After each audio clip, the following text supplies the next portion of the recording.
I am the Tofu Golem. Please enjoy the video. Hey everyone!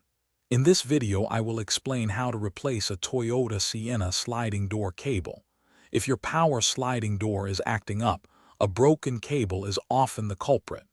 You can tackle this repair yourself, potentially saving hundreds of dollars compared to a dealership. This easy method is perfect for anyone with basic mechanical skills and a few common tools. Let's get started and get your door sliding smoothly again. First, let's prepare. Safety is key, so turn off the power to your sliding doors using the switch on your dashboard.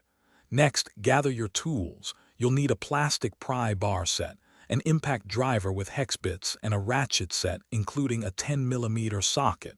For extra room, you might remove the seat closest to the door.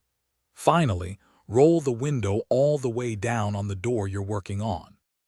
Now, let's get to the old cable. Begin by removing the single hex screw on the side of the door panel. Carefully use your plastic pry bar to gently pop off the entire plastic door panel, then disconnect the power window connector. Next, locate and remove the nut that holds the cable in its bracket.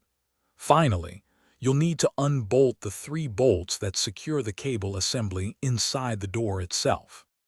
With the old cable out, installing the new one is straightforward. Simply reverse the steps you just completed. Securely fasten all bolts, nuts, and clips, ensuring everything is snug. Don't forget to reconnect the power window connector before carefully reattaching the door panel. Once everything is back in place, turn the power back on and thoroughly test your sliding door to confirm it operates smoothly and correctly. Great job! Thanks for watching. Consider subscribing if we helped you today.